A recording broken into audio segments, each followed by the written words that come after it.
నంద్యాల జిల్లా ఆత్మకూరులోని ఓ పెట్రోల్ బంకులో పనిచేస్తున్న రఫీక్ బాషా అనే యువకుడు తమను ఆర్థికంగా మోసం చేశాడంటూ కొంతమంది ఆత్మకూరు పోలీస్ స్టేషన్లో ఫిర్యాదు చేశారు.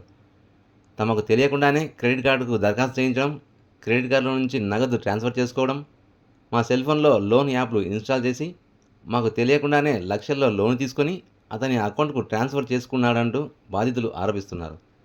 తమను ఆర్థికంగా మోసం చేసి పారిపోయిన రఫీక్ బాషాపై చర్యలు తీసుకోవాలంటూ పోలీసులకు విన్నవించారు. ఈ విషయంపై ఆత్మకూరు డీఎస్పీ రామాంజనేయ మాట్లాడుతూ, రఫీక్ బాషా అనే వ్యక్తిపై ఫిర్యాదు రావడంతో ఆత్మకూరు సీఐ మహేశ్వర్ రెడ్డి కేసు నమోదు చేశారని, చట్టపరంగా చర్యలు తీసుకుంటామని ఆయన స్పష్టం చేశారు. ఈ ఆర్థిక మోసంపై తమను రఫీక్ బాషా ఎలా మోసం చేశాడో బాధితుల మాటల్లోనే విందాం. నా పేరు జయేష్ షఫీవుల్లా. నాకు భారత్ పెట్రోల్ బంకులో బస్టాండ్ పక్కన ఉన్న పెట్రోల్ బంకులో సయ్యద్ రఫీక్ అనే అతను 3 సంవత్సరాల నుంచి క్రెడిట్ కార్డుల పరంగా పరిచయం అయ్యి క్రెడిట్ కార్డుల బిల్లు పేమెంట్ చేస్తా అని చెప్పేసి నాకు తన భార్యది డెలివరీ ఉందని నా మొబైల్లో లోన్ యాప్స్లలో లోన్స్ తీసుకున్నాడు. 19 యాప్లలో లోన్ తీసుకొని ఈఎంఐలు కడతా అని చెప్పి నమ్మించి మోసం చేసి ఈఎంఐలు కట్టకుండా ఈ నెల 7వ తేదీన ఆత్మకూరు నుంచి పారిపోయినాడు. మీకు ఎప్పటి నుంచి పరిచయం రఫీక్? నాకు చిన్నప్పటి నుంచి 10th క్లాస్ వరకు నా క్లాస్మేటు, కానీ నాకు ఈ క్రెడిట్ కార్డుల వల్ల నాకు 3 ఏళ్ళ నుంచి పరిచయం ఉంది బాగా. మిమ్మల్ని ఎలా మోసం చేశాడు? ఏం మాటలు చెప్పాడు మీకు?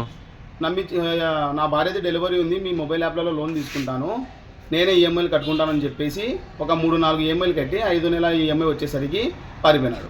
మీకు ఎప్పుడు అనుమానం రాలేదా నేను మోసపోతున్నాను, లేకపోతే నాకు మాటలు బట్టి? నాకు చిన్నప్పటి నుంచి ఫ్రెండ్ కాబట్టి నాకు ఎటువంటి అనుమానం రాలేదు, కానీ నాలాంటి వాళ్ళు చాలామంది ఉన్నారు నాతో పాటు కూడా బాధితులు. దాదాపు ఎంత మోసపోయింటారు మీరు? నేను దాదాపు 8,35,000 దాకా మోసపోయినాను. ఎట్లా అంటే యాప్లేనా, తర్వాత ఏమైనా క్రెడిట్ కార్డులు అట్లా? ఓన్లీ ఫర్ యాప్స్ 19 యాప్లు ఉండదు. మీ సెల్లో తీసుకొని మీ సెల్లో అన్ని యాప్లు ఎక్కిస్తుంది, మీకు ఎప్పుడు డౌట్ రాలేదా? ఎప్పుడు డౌట్ రాలేదు, కానీ అతను ఏం చేసినాడు అంటే ఒక యాప్ 2 యాప్లు డౌన్లోడ్ చేసిన తర్వాత ఆ యాప్లకు ఈ అమౌంట్ నేను ఈఎంఐలు కట్టాలని చెప్పింటే నెల వచ్చేసరికి 1వ తేదీ తర్వాత నోటిఫికేషన్స్ వచ్చినప్పుడు తెలిసింది మాకు ఇన్ని యాప్లలో లోన్ తీసినాడని. అందులో ఇంకో విషయం ఏమంటే వాడు కొన్ని యాప్లలో తీసుకున్న లోన్స్ అన్ఇన్స్టాల్ కూడా చేసినాడు. తర్వాత మేము ఇన్స్టాల్ చేసి చూస్తే దాంట్లో కూడా లోన్లు తీసుకుని ఉన్నాడు. మీకు డౌట్ రాలేదా ఎప్పుడు? డౌట్ వచ్చి ఒక 2 నెలల క్రితమే డౌట్ వచ్చి నా సిబిల్ తగ్గుతుంది, నాకు కూడా అవసరం ఉంది, నేను కూడా ఇల్లు తీసుకోవాలి బక్రీద్ తర్వాత అని చెప్పి ప్రెజర్ చేసినాను. ప్రెజర్ చేసి అతను కడుతున్నాను కదా, నీకేం ప్రాబ్లం లేదు, అంత లోపల క్లోజ్ చేస్తా అని చెప్పి నమ్మించి మోసం చేసినాడు. మరి ఇప్పుడు ఏం చేయాలి మీరు? ఏం చేయాలో అర్థం కాని పరిస్థితిలో మేమున్నాము. ఈ మొబైల్ యాప్ వాళ్ళు మాత్రము ఇంటి దగ్గర వస్తుంటే నేను షాప్ దగ్గర కూడా సరిగా కూర్చోవడం లేదు, వాళ్ళు చాలా వేధింపులకు గురి చేస్తున్నారు. ఏం చేయాలా అనే ఆలోచనలో ఇంకా ఇది చేసుకుంటున్నాను నేను. ఇప్పుడు ఆ రఫీ ఎక్కడ ఉన్నాడో మీకు ఏమైనా తెలుసా? అసలు లేదు, ఎక్కడున్నా అనేది కూడా ఇన్ఫర్మేషన్ లేదు. వాళ్ళ కుటుంబ సభ్యులు ఏమైనా చెప్తున్నారా మీకు? వాళ్ళ కుటుంబ సభ్యులు కూడా మాకు తెలియదు ఎక్కడికి పోయినాడు అని వాళ్ళు అంటున్నారు. ఇలాంటి వాళ్ళు ఎంతమంది ఉంటారు? దాదాపు దగ్గర 40 మంది దాకా ఉంటారు. అంటే ఇంతమంది ఒకేసారి ఎట్లా మోసపోయినారు? ఏం మాటలు చెప్తాడు మీకు? సేమ్ ఇదే, నా లెక్కన క్రెడిట్ కార్డుల బిల్లుల కోసం పోవడము, వాళ్ళని నమ్మించి మీ మొబైల్ యాప్లో నా భార్యది డెలివరీ ఉంది, మా అమ్మకి హెల్త్ బాగాలేదు, నా పిల్లలకి హెల్త్ బాగాలని చెప్పడము, వాళ్ళ మొబైల్లో లోన్లు తీసుకోవడము, అందరికీ ఇలాగే మోసం చేయడం. మీకు ఎప్పుడైనా డౌట్ వచ్చింది ఆ మంచి డబ్బులు తీసుకుంటున్నాడు, ఏం చేసినాడు, మీకు ఏమైనా ఐడియా ఉంది? లేదు.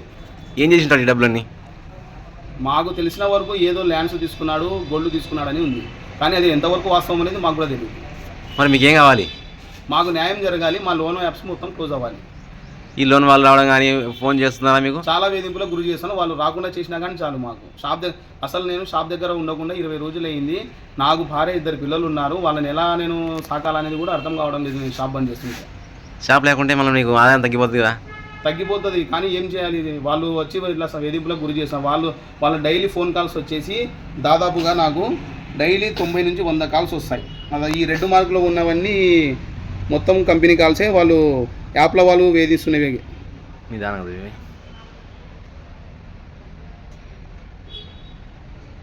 ఈ రెడ్ మార్కులో ఉన్న కాల్స్ అన్నీ యాప్ వాళ్ళు వేధిస్తున్న కాల్సే.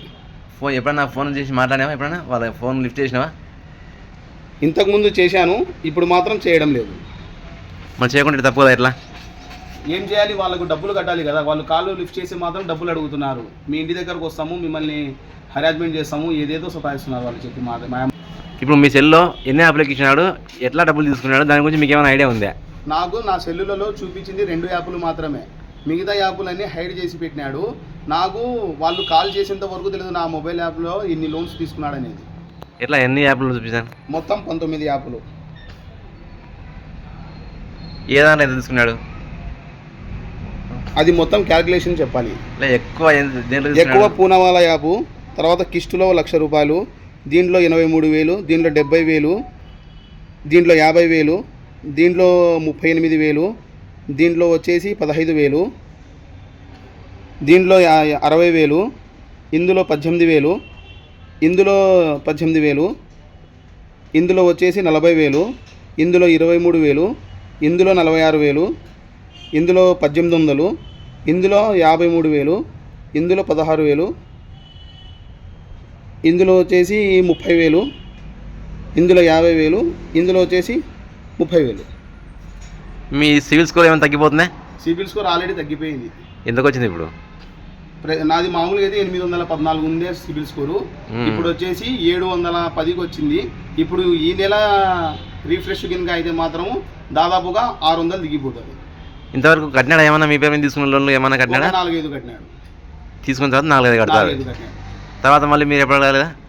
అంటే ప్రతి నెల మాకు వాడు మోసం చేస్తాడు అన్న ఆలోచన రాకుండా ప్రతి నెల వాడు నమ్మించి మాకు మా డే టు ఈఎంఐలు కట్టినాడు. లాస్ట్కి అతను పారిపోతున్నాడు అని కూడా 6వ తేదీ సాయంత్రం నాకు ఈఎంఐలు కట్టినాడు.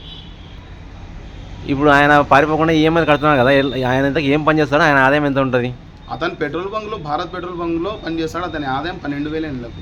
మరి ఇంత ఎట్లా టర్న్ ఓవర్ చేసినాడు? అంటే క్రెడిట్ కార్డులు ఇప్పుడు మీది, నాది, అందరిది క్రెడిట్ కార్డులది బిల్ పేమెంట్ చేస్తాడు అతను. దాని మీద వచ్చే కమిషన్ మీద చేసినాడు అంతా. ఇది అంతా నమ్మించి మోసం చేసి ఇది చేసినాడు. అన్న నమస్కారం అన్న, నేను రఫీక్ అన్న. ఆ పెట్రోల్ బంకులో పనిచేసేటోడు నా ఫ్రెండ్ అన్న. అతను వచ్చేసి నమ్మించినాడన్న. వాని భార్య డెలివరీ కంటే నేను 1,00,000 రూపాయలు అమౌంట్ కూడా ఇచ్చినాను. నా దాంట్లో క్రెడిట్ కార్డులో డబ్బులు కూడా తీసుకున్నాడు. ఎస్బీఐ దాంట్లో కూడా డబ్బులు తీసుకున్నాడు. ఇంకొకటి ఏమంటే నేను సిఎన్సి పని చేసుకుని చిన్నపిల్లలు నాకు 4 ఉన్నారు. వాళ్ళ పిల్లల కోసము ఏదో కష్టంలో ఉండా అంటే నా సెల్ కూడా తీసుకొని ఆన్లైన్లో అమౌంట్ అనేది తీసినాడన్న. నాకైతే చాలా బాధ ఉంది. నేను చచ్చిపోయే కాడికి వచ్చిండే, కాకపోతే నా భార్య పిల్లలు నాకు కాపాడినారు. కొన్నాళ్ళ వరకు నేను మందు తాగింటి, ఒక వారం వరకు కోటర్లు అవి ఇవి తాగింటి. జనాలకు కూడా తెలుసు నేను తాగబోతుంది కాదు. కాకపోతే వానికి వెళ్ళి నుంచి సిచ్యువేషన్ అట్ట వచ్చి కొద్దిగా తాగి ఇప్పుడు కంట్రోల్లో ఉన్నా. కాకపోతే ఈ ఆన్లైన్ యాప్లు అనేది కొంతమంది ఫోన్లు చేస్తే తట్టుకోలేకుంటున్నాను. దీనికి అయితే చాలా విపరీతంగా బాధపడుతున్నాను. అంత మోసం చేస్తాడంటే నేను అసలు దగ్గర కూడా రానివాడిని, వచ్చేవాడిని కాదు. ఏం చేస్తామన్నా, ఇప్పుడు ఉన్న పరిస్థితులు నాకు చాలా ఘోరంగా ఉన్నాయి. ఎట్లా ఎంత మోసపోయింటా? ఎంత మోసం చేశాను నీకు? నాకు అమౌంట్ వచ్చేసి 4,50,000 2 సెల్లులు ఇప్పించిన. వాళ్ళ ఫ్రెండ్ కావాలంటే, మ్యారేజ్కి కావాలంటే టీవీఎస్ దాంట్లో 1,40,000 ఒక సెల్లు, 70,000 సెల్లు ఒకటి. మొత్తం వచ్చేసి నాకు 7,50,000 పెట్టినాడన్న. ఎట్లా నమ్మినావు అంత డబ్బులు? నమ్మినా అంటే ఇప్పుడు స్నేహితుడు వస్తాడు, నాకేమన్నా అవసరం ఉంటే 1,000 రూపాయలు ఇరా అంటే ఇస్తుండే. ఇంకోటి ఏమంటే ఒరే నా కాడ అమౌంట్ లేదు, పెట్రోల్ ఏదా అంటే వస్తుండే టైంపాస్కి. ఏమంటే వానికి డ్యూటీ లేనప్పుడు నా కాడికి వస్తుండే. నేనేమంటే వాడిని సెల్లు తీసుకున్నప్పుడు మామ ఒక ఫోటో చేసి కూడా ఒక సెల్ఫీ మామ అంటుంటే ఏటికి రా అంటే మా ఫ్రెండ్కి పంపించాలా, వాట్సాప్లో పంపించాలా, మా మామ ఇట్లా పని చేస్తున్నాడని నా మిషను నేను చేసే పని వీడియో తీసి ఏదో జనరల్గా మామూలుగా అనుకున్నాను. నేను ఇట్లా చేస్తానని అనుకోలేదన్నా నేను. ఎట్లా మీకు ఎప్పుడు అనుమానం రాలేదా? అనుమానం అనేది రాలేదు. ఏంటికంటే వానంత మంచోడు ఈ ప్రపంచంలో లేదు అన్నట్టు ఉంటాడు. నేనే కాదు, ఆత్మకూరులో ఎవరినైనా చెప్తారు అట్లా మోసపోయినా. కాకపోతే నాకు భయం లేదు. వాడు చేసిన పనికి చాలా బెస్ట్ ఫ్రెండ్ వాడి భార్య డెలివరీ కోసము అమౌంట్ కావాలంటే 1,00,000 రూపాయలు అప్పటికప్పుడు తెచ్చిచ్చిన, బదులు తెచ్చిచ్చిన, 1-2 రోజులకు తెచ్చిస్తాను. మరి ఇప్పుడు అప్పు ఎట్లా కట్టాల్సిందేనా? అది దేవునికి ఎరగా. నాకైతే అర్థం కావడం లేదు. ఇంకా ఏం భగవంతుడికి తెలుసు. అది ఏడు వరకు అవుతుందో, ఏడు వరకు తెస్తాడో, అది ఎంతవరకు న్యాయం అవుతుందో, ఆ స్టేషన్లో ఎంతవరకు అవుతుందో, ఆ కోర్టులో ఎంతవరకు అవుతుందో అదైతే తెలియదు. నాకైతే చాలా బాధ ఉందన్న. చచ్చిపోయే కాడికి ఉంది, ఇంకా అంతకు తప్ప ఏం లేదు. ఏం చేస్తామన్నా, పరిస్థితులు బాగలేవు. ఇప్పుడు ఎట్లా వాళ్ళు ఫోన్ చేస్తున్నారా? యాప్లో వాళ్ళు కానీ క్రెడిట్ కార్డు వాళ్ళని ఫోన్ చేస్తున్నారా? ఇంకా అందరం బడి నేను ఒక్కడనే ఏముంది, నాలాంటి వాళ్ళు 24 మందికి మోసం చేసినాడు. ఫస్ట్ నేనే వానికి ఎట్లా నేను ఒక్కడనే అనుకున్నా. నేను ఒక్కడనే అంటే అసలు ఏం అట్లా రాకపోదు. ఇంతమంది ఉన్నారంటే ఒకరోజు పట్టుకున్నాం మేము. నా కాడ వీడియో కూడా ఉంది. ఆ రోజు గుంజుకొస్తామని మా ఫ్రెండ్ సర్కిల్కి అడిగితే రేపు పొద్దున వాడు చచ్చిపోతే మాకు ఇబ్బంది రా అన్నారు. ఆ రోజు నేను వీడియో నా భార్యతోని నేను నా పిల్లలతోని వీడియో తీస్తే సెల్లుల్లో పట్టుకున్నాం. ఆ రోజుకి పట్టుకొచ్చి స్టేషన్లో పెడదామంటే వీళ్ళు ఉండి భయపడినారు. రేపు పొద్దున వాడు ఏమైనా చేసుకొని చచ్చిపోతే మా మీద వస్తుంది రా, వద్దురా, మాట్లాడుకొని సెట్ చేసుకుందాము అని చెప్పినారు. అట్లా చెప్పినందుకు వదిలేసినాం. నా కాడ వీడియో కూడా ఉంది, మీకు చూపించమంటే కూడా చూపిస్తాను. ఆ రోజు నేను చచ్చిపోతారా, నాకేంటికి రా ఇట్లా చేసినావు మోసము, ఏం రా ఇంత మోసమా, ఇంత ఫ్రెండ్ ఉండి కూడా మోసం చేసినావు అంటే, లేదు మామ నీ డబ్బులు ఆడిపోం మామ, మొన్నటిదాకా చెప్పినాడు. ఆ వీడియో తీసేదాకా సెల్లుల్లో దొరికినాక ఇస్తామామా అన్నాడు. కొంచెం బెదిరించిన నేను చచ్చిపోతా సురా అని. కాకపోతే కూడా వాళ్ళు రెస్పాన్స్ ఇవ్వలే. ఆ దెబ్బతో నేను కొంచెం మనశ్శాంతికి గురవై కోటర్లు తాగి నేను హాస్పిటల్లో పడి ఇంకా వంశీ డాక్టర్లో కనీసం అంటే ఒక 10,000 అయిపోయింటాయి నాకు. వంశీ డాక్టర్ కాడ అవి రిపోర్ట్లు కూడా ఉన్నాయి నా అక్కడ. ఏం చేస్తాం, అందరం పడే నేను అని ఊరుకున్నా అంతే. మరి ఇప్పుడు ఏం చేయాలి మీరు? ఏం చేస్తామన్నా, ఏదో ఒక న్యాయం చేయాలని స్టేషన్లో మా డిఎస్పీ సారు వాళ్ళు ఏమన్నా న్యాయం చేస్తారని కొద్దిగా ఆశ ఉంది. ఆ స్టేషన్లో దేవుడే కాపాడాలా, ఆయన కాపాడితే చాలు. కొద్దిగా సపోర్ట్ ఉండి రేపు పొద్దున వీళ్ళకు ఆన్లైన్ వాళ్ళు ఎవరన్నా కానీ ఇట్లా ఫ్రాడ్ చేసినాడు వాళ్ళ తరపు నుంచే వీళ్ళు ఇట్లా అయినారు అనేది కొద్దిగా మాకు సపోర్ట్ ఉంటే చాలు డిపార్ట్మెంట్, అంతకు తప్ప ఏం లేదు. వాళ్ళు ఫోన్ చేస్తున్నారా మీకు? ఆన్లైన్ వాళ్ళు చేస్తున్నారు. ఏమంటున్నారు? డబ్బులు కట్టాలా, వాడెవడో తీసుకుపోతే మీరే, మాకు అవల్ల సంబంధం కాదు, ప్రూఫ్లన్నీ మీవి, మీరు కట్టాలా. మరి మాకు తెలియకుండా తీసుకున్నా అని చెప్తున్నారా మీరు? చెప్తే మీరు మస్తు చెప్తారు. తెలియకుండా తీసుకున్నాడో తెలిసి తీసుకున్నారో ఏంటికి తీసుకున్నారో మాకు అవల్ల తెలియదు, అమౌంట్ కట్టాలా అంతే. కడతావా ఇంటికాడికి వచ్చి కూర్చోాలన్నా, ఇదే టార్చర్ అయిపోయింది. ఏం చేస్తామో ఏమో. ఇంకా ఆ డిఎస్పీ సార్ ఏమన్నా నాకు అండగా ఉండి ఏమన్నా సపోర్ట్ ఉండి రేపు పొద్దున నా ప్రాణాలు పోనీకి కూడా అవకాశం ఉంది. దీనికైతే వాస్తవం. ఏంటంటే టెన్షన్లు తట్టుకోలేకుంటున్నా. ఒక్కసారి అంటే ఫోన్ వస్తే మాట్లాడచ్చు, రోజుకు 10 సార్లు వస్తున్నాయి, సెకండ్ వస్తుంది ఫోను. ఏం చేస్తాం, మాట్లాడలేకపోతున్నా, పని చేసుకోలేకపోతున్నా. వాళ్ళు ఫోన్ చేస్తుంటే అసలు పనే చేయలేకపోతున్నా. రోజుకు 3-4 వేలు సంపాదించేతోని 25 రోజుల సంబంధమే లేదు, షాపే తెరచలేదు. హబీబుల్లా కాంప్లెక్స్లో నా సిఎన్సి మిషన్ ఉంది, డిజైన్ మిషన్. రోజుకు వచ్చేసి 3,000-4,000 వరకు సంపాదించేవాడిని. అలాంటి వాడిని 20 రోజుల అసలు షాపే తెరచడం లేదు. మా ఇంట్లో కుటుంబం ఎలా గడుస్తుంది మీకు? ఎవరికొన్నా సాడా ఫ్రెండ్ సర్కిల్ అక్కడ ఒక 10,000-5,000 అప్పు తీసుకుంటున్నా, జరుపుతున్నా. వాళ్ళకి ఎప్పుడు కట్టాలనేది ఏం లే. వాళ్ళు ఏమంటున్నా అంటే, ఒరే నువ్వు మోసపోయినావు, నువ్వు భయపడద్దు, మంది ఆగొద్దు, మేము ఉంటాం సపోర్టు, నువ్వు ఉండవు, బతికి ఒక్కటి ఉండు, సావాకు, నీ పిల్లల కోసం ఉండు, మేము ఉంటామని ఇప్పుడు కూడా మా ఫ్రెండ్తో ఇప్పుడు కూడా మాట్లాడినా. మా కలాము వాళ్ళు సుమారుగా 30-40 మంది ఉన్నారు ఫ్రెండ్ సర్కిల్. వాళ్ళు ఉండి నువ్వు భయపడద్దురా, నీకేం కావాలన్నా నేను ఇస్తాము, 10,000 కానీ 5,000 కానీ, నువ్వు మళ్ళీ మంది ఆగొద్దు, బాగుండు, పిల్లల కోసం బతుకు అని సపోర్ట్ ఉన్నారు. మరి ఇప్పుడు ఆ డబ్బులు ఎట్లా కడతాము? అదే అర్థం కావడం లే. కడతావా కట్టలేవా, లేకపోతే ఏమైనా కోర్టు కూడా అట్లా ఏమైనా చేస్తారా? కోర్టుకు వేస్తే కోర్టుకు వేయాలనో లేకపోతే స్టేషన్లో మాట్లాడాలనో ఏం అర్థం కావడం లే సార్. నాకైతే ఏం అర్థం కావడం లే. ఇప్పుడు నలుగురంపడి నేను అన్నీ ఊకున్నా. నాకైతే వేలు ముద్ర. చదువుకున్న వాళ్ళు ఉన్నారు దాంట్లో, మినిమం అంటే ఒక 20 మంది దాకా మంచి మేధావులు. అసలు బెస్ట్ ఫ్రెండ్ కూడా ఉన్నారు చదువుకొని. వాయన కూడా చెప్తున్నాడు, వాయన కూడా నాకు ధైర్యంగా, నువ్వు భయపడవద్దు రఫీ, నువ్వు ఏమన్నా చేసుకున్నావు, మళ్ళీ రేపు పొద్దున నీ పిల్లల కోసం మా గ్రూప్లో ఉన్న వాళ్ళు కూడా సపోర్ట్ ఉన్నారు. కాకపోతే ఇది ఎంతవరకు అవుతుంది అనేది తెలియకుంటుంది. కోర్టుకు పోవాలన్నా, లేకుంటే స్టేషన్ పోవాలన్నా, లేకుంటే ఏం చేసుకోవాలా, లాస్ట్కి ఏమవుతుంది అనేది భయం అవుతుంది. ఫోన్లో అయితే ఖచ్చితంగా సెకండ్ వస్తుంది. చెప్తున్నాం సార్, ఇది పరిస్థితి, అవెల్లా చెప్పకూడదు, మీరు ఎవరికి ఇచ్చినారు, ఎవరు తీసుకున్నా, రూపులు ఎవరు ఉన్నాయి, డబ్బులు ఎవరివి, మీరు కట్టాలా అంతే. మా ఇంట్లో మీ భార్య పిల్లలు కానీ మీ అమ్మ నాన్న ఏమంటున్నారు? ఇంకా అది చెప్తే చెట్టు గురి వేసుకోవడం, సాపడం మేలు.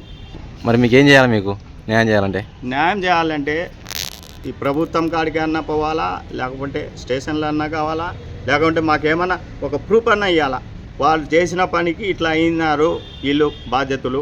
కాకపోతే వీళ్ళకు మాత్రం ఎవరు కూడా ఇది ఎటువంటి ఇప్పుడు అతనికైతే సపోర్టు భార్య పిల్లలు లాయర్ ద్వారా సపోర్ట్ అయితే ఉన్నారు.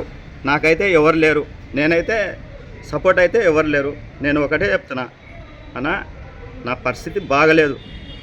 ఇంక ఏడు వరకు అవుతుందో ఇంకా చదువుకునే వాళ్ళు ఉన్నారు, వాళ్ళంబడి నేను కూడా కొద్దిగా ఫాలో అవుతున్నా, అంత తప్ప ఏం లేదు. నేను డిఎస్పీ ఆత్మకూరు. మా ఆత్మకూరు పట్టణంలో ఒక కంప్లైంట్ వచ్చింది. సఫీవుల్లా అని ఆత్మకూరు టౌను.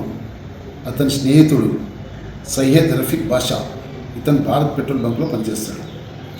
ఇతను ఏమంటే ఇతను చాలా దగ్గరగా స్నేహితులుగా ఉండే వాళ్ళందరితో మంచిగా మాట్లాడి ఒక సుమారు 20 మంది దగ్గర వాళ్ళది different SBI bank, HDFC bank, అట్లా అన్ని బ్యాంకులలో క్రెడిట్ కార్డు ఇప్పిస్తా అని చెప్పి వాళ్ళ పూర్తి వివరాలన్నీ తీసుకొని క్రెడిట్ కార్డు అప్లై చేయించి ఆ కార్డు అంతా ఇతని దగ్గర పెట్టుకుంటాడు. ఈ క్రెడిట్ కార్డు ద్వారా కొంత ఆన్లైన్ అమౌంట్ అంటే ఏదైనా కస్టమర్స్ వస్తుంటారు అనుకో, కస్టమర్స్కి పెట్రోల్ పట్టిస్తాడు, డబ్బులు క్యాష్ తీసుకుంటాడు. కానీ ఈ క్రెడిట్ కార్డు ద్వారా పెట్రోల్ బంకులకి అమౌంట్ ఆన్లైన్ చేస్తాడు. అదేవిధంగా నెక్స్ట్ వీళ్ళు ఫోన్లు తీసుకుంటాడు. ఫోన్ తీసుకొని దాంట్లో ఆన్లైన్ యాప్, లోన్ తీసే యాప్లన్నీ క్రియేట్ చేస్తాడు. ఈయనే చేసి ఇతనే ఆన్లైన్ లోన్ తీసుకుంటాడు. తీసుకొని ఈ ప్రాసెస్ అంతా అతనికి మాత్రమే తెలుస్తుంది. కానీ స్నేహితులేమో ఏదో జనరల్గా ఫోన్ తీసుకున్నారేమో అని వాళ్ళు అనుకుంటారు. ఈ తర్వాత ఈయన అమౌంట్ కట్టాడు. ఆన్లైన్ లోన్ తీసుకున్న తర్వాత అమౌంట్ కట్టాడు. ఆ డబ్బు కట్టకపోతే వాళ్ళ నుండి కంపెనీ నుంచి ఇతనికి మెసేజ్ వస్తుంది, వీళ్ళకి మెసేజ్ వస్తుంది.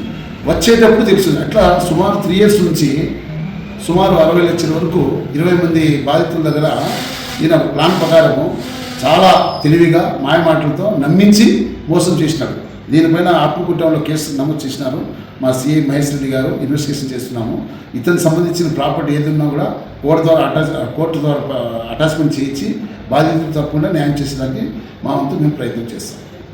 అయితే ప్రజలు నేను ఒకటే రిక్వెస్ట్ చేసి కోరుతున్నాను ఏమంటే, దయచేసి టెక్నాలజీ పెరిగే కొద్దీ ప్రజల్లో మోసాలు ఎక్కువ పెరుగుతున్నాయి.